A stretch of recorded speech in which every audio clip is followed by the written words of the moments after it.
A rejeição não é o fim, é o atalho brutal que te arranca da ilusão e te joga no caminho certo. Poucas dores são tão silenciosas quanto a rejeição. Ela não grita, não sangra, não deixa cicatrizes aparentes, mas corrói por dentro como se arrancasse um pedaço invisível da nossa identidade. Pensa comigo, você manda uma mensagem e não recebe resposta. Você se candidata a uma vaga, mas nunca é chamado. Você confessa um sentimento e o silêncio do outro é mais cruel do que qualquer palavra. Rejeição é isso, um não que ecoa mesmo quando ninguém diz nada. E o mais estranho é que não importa quantas vezes a gente passe por isso, parece que nunca ficamos imunes. Cada não reabre uma ferida antiga, cada silêncio acorda lembranças que juramos ter enterrado. Mas eu preciso te provocar com uma pergunta incômoda. Será que sofremos mesmo pela rejeição em si ou pelo que ela revela sobre nós? Será que o problema está no outro que não nos escolheu? Ou no vazio que sentimos quando descobrimos que dependemos tanto dessa escolha? O peso da ferida invisível. A rejeição não é só uma resposta negativa. É como se alguém colocasse um espelho diante de nós e dissesse: você não é suficiente para mim. Mesmo que isso não seja verdade, é assim que a gente sente. E essa sensação gruda, porque não dói apenas perder o outro. Dói a ideia de que talvez sejamos descartáveis. Mas por que será que um simples não consegue nos desmontar tanto? Será que é porque crescemos ouvindo que ser aceito é a prova de valor? Ou é porque aprendemos a nos enxergar pelos olhos dos outros? E quando esses olhos se fecham, a gente se sente perdido no escuro. Não ser amado é apenas má sorte, mas não amar é uma verdadeira infelicidade. Albert Camus. Quando pensamos na rejeição, a primeira memória que surge é sempre a porta fechada.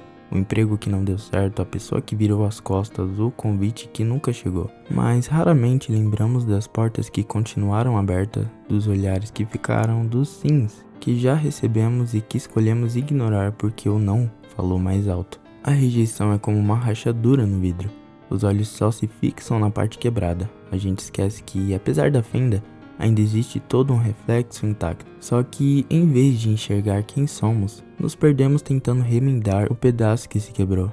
E é aí que o risco aparece. Enquanto ficamos presos ao pedaço que falta, deixamos de enxergar o que já temos. Vivemos como se fosse um quebra-cabeça, incompleto, esquecendo que sempre fomos inteiros. Então eu te pergunto, será que a rejeição fala realmente sobre quem não nos aceitou? Ou é só um lembrete cruel de que ainda precisamos aprender a aceitar nós mesmos? A ilusão da validação.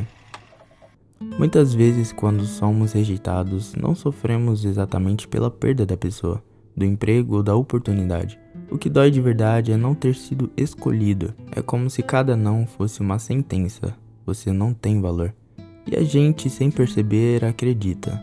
Mas será que o que a gente queria de fato era a pessoa? Será que era mesmo aquele trabalho ou se é a sensação de pertencimento que viria com a aceitação? Quantas vezes confundimos desejos com validação? É loucura odiar todas as rosas só porque uma te espetou. No momento da rejeição, a gente só enxerga a ausência. O amor não voltou, o sim que não veio, o convite que não chegou.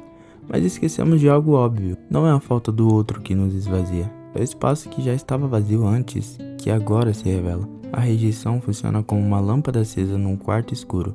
Ela não cria o vazio, apenas mostra o que sempre esteve ali. E esse é o golpe mais cruel, porque no fundo não estamos brigando com o outro que nos disse não. Estamos brigando com nós mesmos, que é a nossa própria necessidade de provar que merecemos existir nos olhos dos outros. Na era das redes sociais, essa ilusão se amplifica. Um coração que não aparece na foto, um visualizador que não responde, um like que não vem. Ah, pronto, a sensação é a mesma, rejeição. É como se a vida tivesse se transformado num palco, e cada aplauso ou silêncio fosse medido no valor. E a pergunta que fica é, você realmente queria ser aceito por aquela pessoa, por aquele grupo, por aquele trabalho? Ou só queria se convencer por alguns instantes de que vale alguma coisa? O que dói não é o não, é a expectativa por trás dele. Curiosamente, é justamente no momento em que somos rejeitados que a vida abre espaço para algo novo. O não corta, mas também liberta. Ele nos arranca de um lugar onde insistimos em caber e nos obriga a procurar um caminho que talvez nunca tivesse coragem de seguir. E se a rejeição não fosse o fim, mas uma direção? E se cada porta fechada fosse na verdade um aviso de que não era ali que você deveria gastar sua energia? Quantas vezes você já agradeceu em silêncio porque algo não deu certo, só depois de perceber que encontrou no caminho seguinte? Eu sou a minha circunstância. José Ortega. Quando estamos diante da rejeição, só enxergamos a dor, a vergonha, o sentimento de não sermos bons o suficiente. Mas esquecemos do outro lado, a liberdade de seguir, de recomeçar e de encontrar aquilo que realmente nos encaixa.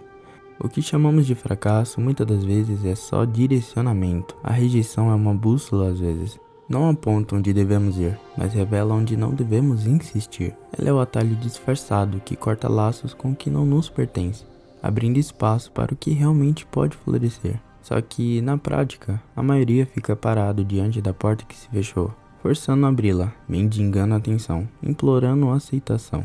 Enquanto isso, o corredor da vida continua cheio de passagens, mas ninguém percebe, porque os olhos estão colados no que não pode mais ser. Talvez a pergunta não seja como lidar com a rejeição, mas quantas versões melhores de você ainda estão presas, porque você insiste em segurar o que já não te escolheu. A rejeição dói, sim, mas também molda. Ela nos arranca ilusões para nos devolver escolhas. E talvez a maior de todas seja: você vai continuar pedindo para ser escolhido ou vai finalmente escolher a si mesmo? E é isso, se você gostou, deixa um like, se inscreve no canal e comenta aí embaixo a sua experiência, porque é muito importante. Falou!